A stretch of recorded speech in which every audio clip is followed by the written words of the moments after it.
Binding on Her Majesty. This act is binding on Her Majesty in right of Canada or a province. Liability of the minister. Guarantee by the minister. Subject to this act and the regulations, the minister is liable. Farm Medic Act. Her Majesty, by and with the advice and consent of the Senate and House of Commons of Canada, enacts as follows. So you see, it's Her Majesty, that's who they're claiming, who is enacting the law, on the advice of the Senate and the House of Commons, on the advice of the ministers. But it's Her Majesty that takes action. So when you begin to look into the acts and regulations, the statutes, you're going to see that a lot of times, most everywhere in these acts and regulations, it states that this act that you're reading, it binds Her Majesty. It binds her up. And if it doesn't say that directly, it's going to say that the minister or the one who's in charge of this department, this act binds that minister and the acts and the duties that he's to perform. So there's a legal obligation that's being presented there. Now, you find that all over the law, these obligations. Black Laws, 2nd edition, bind, to obligate, to bring or place under definite duties or legal obligations, particularly by a bond or covenant. Look at that word, covenant. To effect one in a constraining or compulsory manner with a contract or a judgment, so long as a contract, an adjudication, or a legal relation remains in force and virtue and continues to impose duties or obligations, it is said to be binding. A man is bound by his contract or promise. Black Law, 7th edition, binding, of an agreement that binds a binding contract, of an order that requires obedience. The temporary injunction was binding on the parties. The acts say that these acts, they are binding on Her Majesty. They call her Her Majesty the Queen of Canada. And they say that we are her subjects, her citizens.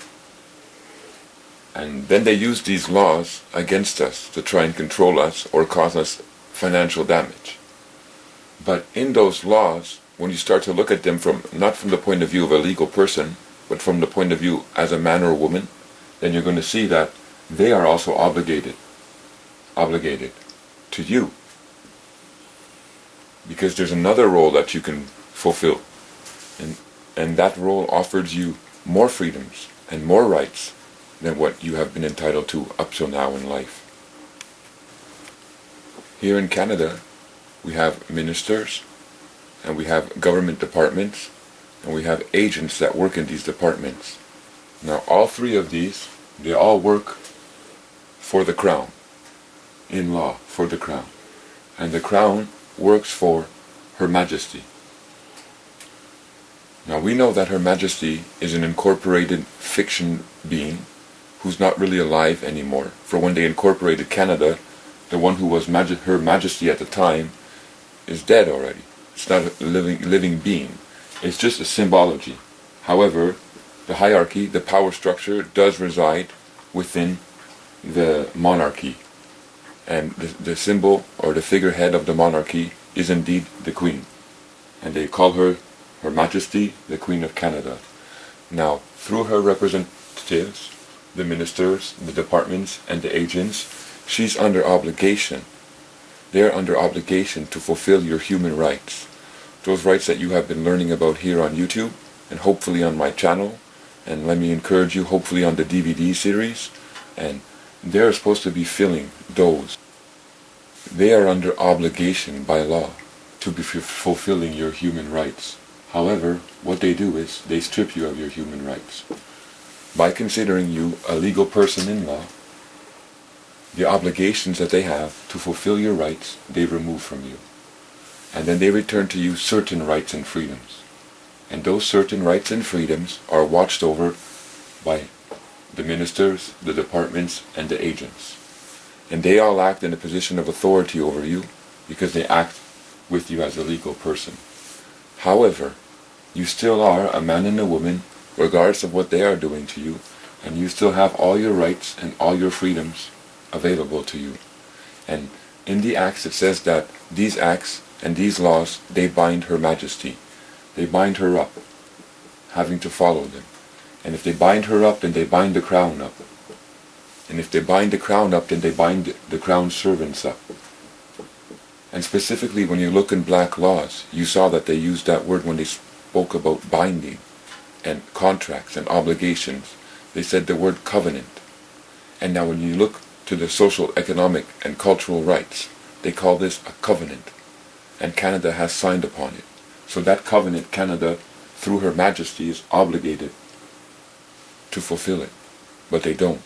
So you can go against them and say, hey, listen here, there's obligations, and your servants are failing.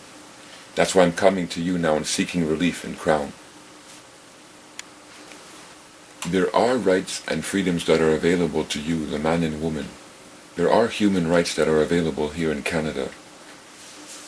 And the Crown and the ministers, they have a legal obligation. Not just because you say, well, oh, I believe there's a right and I want to express that because it's something I believe. No.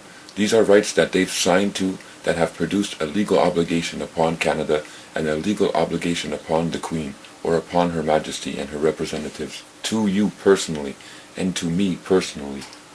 The legal obligation. And they have to fulfill those rights and freedoms because they are bound to fulfill them.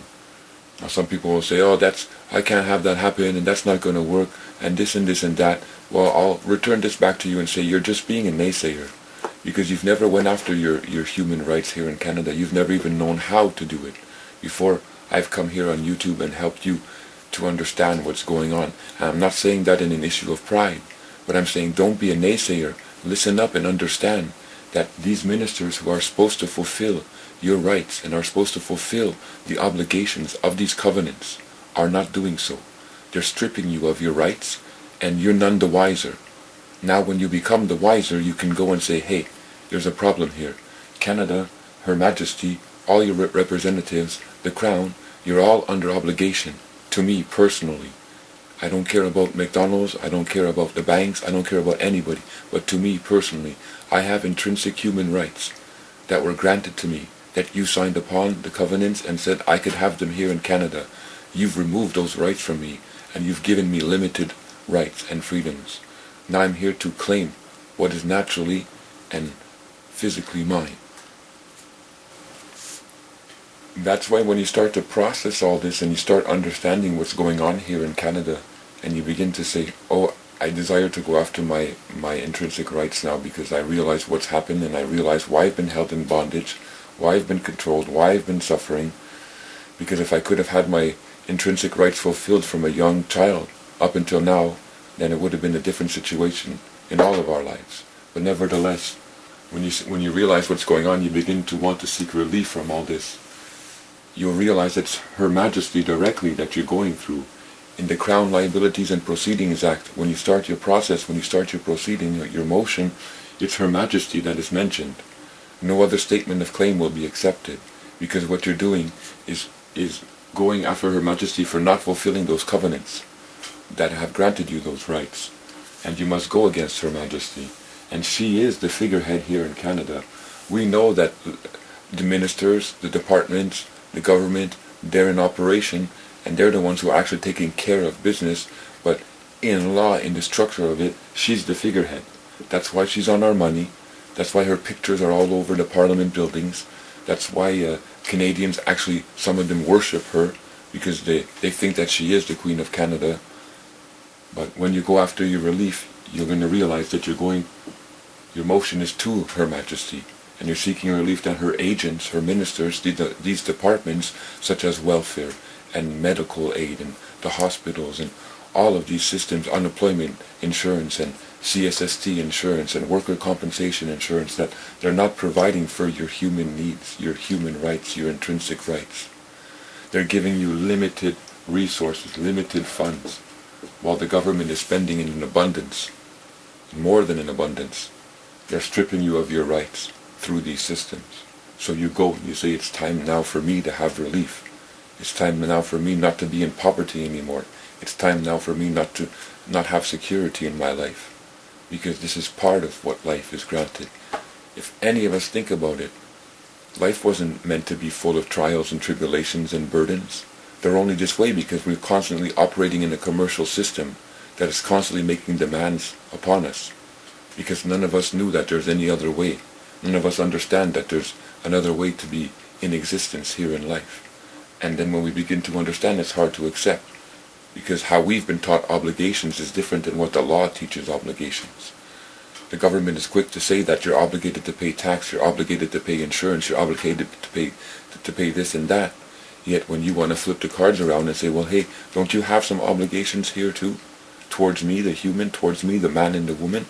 Because I read here in the laws that you signed and that they became legal, that you're obligated to fulfill such and such right for me. And those rights, I hope you've learned them here at YouTube. Hope you've watched these videos. And again, I'll say it, I hope you were encouraged enough to go and pick up those home DVD series, so now you have all that information for yourself. So you can sit back and study, and when it's time you can get up and go on your own and seek your relief against Her Majesty and those ministers and the departments. Not saying the men and the women behind those departments, not judging you or saying anything bad about you. I'm saying the whole system. It's not functioning the way it needs to be. And it stripped all of us of our rights. And it's clearly in the law that we are allowed to go and to declare that we need relief from all of this. And in seeking that relief, then Article 25 of the Universal Declaration of Human Rights, Article 11 of the Covenant of Social, Economic, and Cultural Rights. And we can keep on going on. Food, clothing, housing, shelter, continuous improvement of your living condition. Those are the rights that you are granted. And those are the rights that you can seek after. Hope you enjoyed this video. This is the Civil Code 1372. It's just to show you about what an obligation is. An obligation arises from a contract or from any act or fact to which the effects of an obligation are attached by law. So obligations arise from law and they are attached by law.